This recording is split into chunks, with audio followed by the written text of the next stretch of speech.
Bonjour à tous. En fait, juste une petite correction, c'est pas avec le Y, mais c'est ça s'appelle Young and Potential Fathers.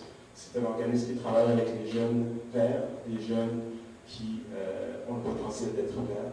Donc, c'est avec eux que je travaille. Maintenant, par rapport à la situation en Haïti, dans les jours, les semaines, les mois qui ont fait leur support et aussi d'envoyer de l'argent. Donc, ça fait plaisir. Mais un an après, donc aujourd'hui, la population en avait déjà assez. Et je pourrais même dire qu'avant, même aujourd'hui. Ce que le peuple haïtien demande, ce n'est pas de la charité, c'est une solidarité. Que ce soit au travers de la diaspora, que ce soit au travers de la communauté internationale, ce qu'ils demandent, c'est une solidarité. Quand on regarde l'histoire d'Haïti, on peut voir qu'Haïti a contribué énormément à l'histoire du monde.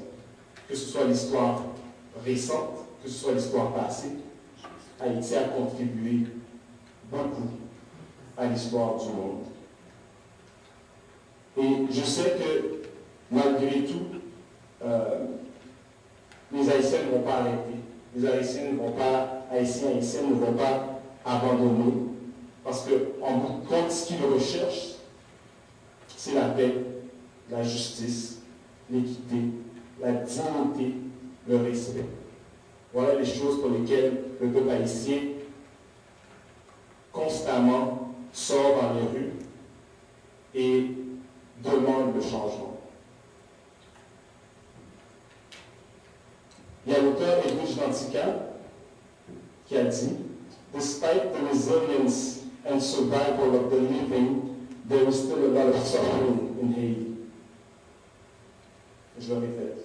« Despite the resilience and survival of the living, there is still a lot of suffering in Haiti. » Et ça, c'est quelque chose, je crois qu'il faut se rappeler.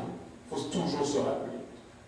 Se souvenir qu'on parle de gens, de vrais gens, de gens comme vous et moi, qui ont une histoire, une vie comme vous et moi.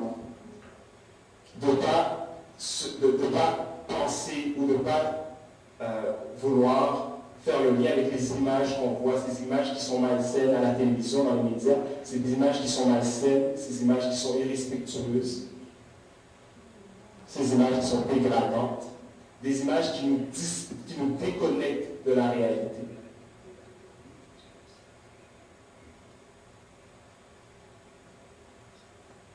De se rappeler que ce sont des gens comme vous et moi, qui ont une histoire, une vie comme vous et moi.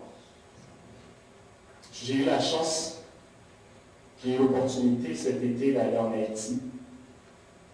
Et une des premières choses qui m'a frappé, c'est à quel point, parce que dans les nouvelles, tout ce qu'on entendait, c'était, on ne disait même pas pour le presse, on disait Haïti est en ruine. Donc il ne restait plus rien de tout, tellement que le palais national est tombé. Moi, quand je suis arrivé, j'ai été surpris de voir que malgré effectivement les dégâts, mais qu'il y avait encore beaucoup de Port-au-Prince qui étaient encore debout. Pourtant, ça c'est parce que moi je recevais dans les médias. Je ne sais pas si vous avez reçu autre chose, mais c'est pas ce que j'ai reçu.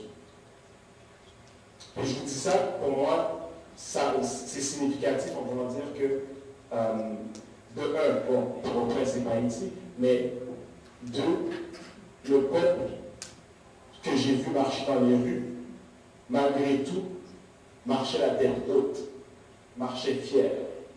Et ça faisait chaud au cœur. Ça touchait, parce que, bien entendu, moi, j'arrive là, avec l'influence des médias, et je m'attends de voir les gens couchés par terre, je m'attends de voir que les gens restent couchés, ne se lèvent pas, ne bougent pas. Mais les gens continuent. Les gens restent debout, fiers. So, on demande l'esprit qui allait en paix. On demande l'esprit qui avait nous toujours, qui l'a avec nous toujours, pour qu'il vive en paix. Haché.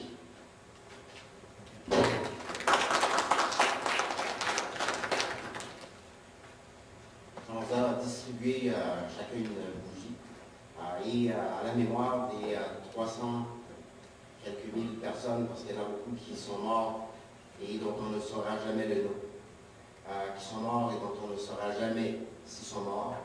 Ils ont vécu. C'est aujourd'hui le 12 janvier qu'elle a ici commémore le premier anniversaire du séisme qui a eu lieu chez eux là-bas.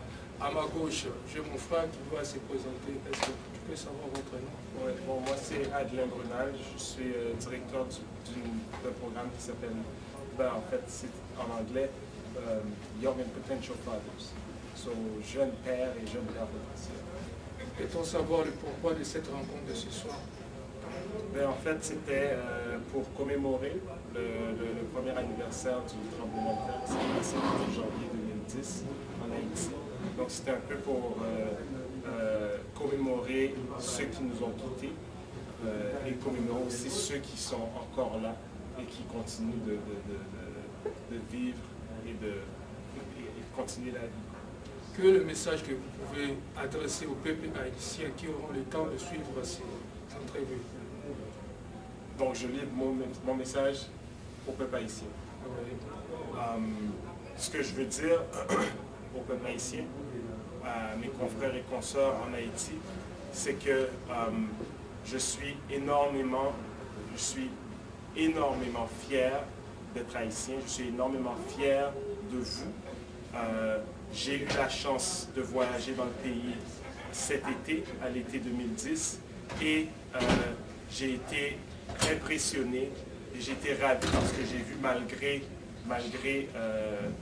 la situation qui est très désastreuse, mais de voir mes consoeurs et mes confrères continuer à marcher la tête haute, de vous voir marcher la tête haute, ça m'a fait chaud au cœur, et je vous assure que, et je ne le dis pas pour blague, mais quand je suis revenu, mon intention était non, je dois retourner.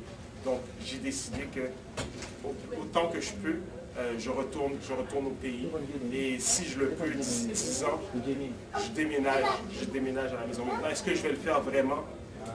Le temps, l'histoire nous dira, mais ma fierté, j'étais déjà fier, mais cette fierté n'a fait que grandir en mettant les pieds en Haïti. Merci beaucoup.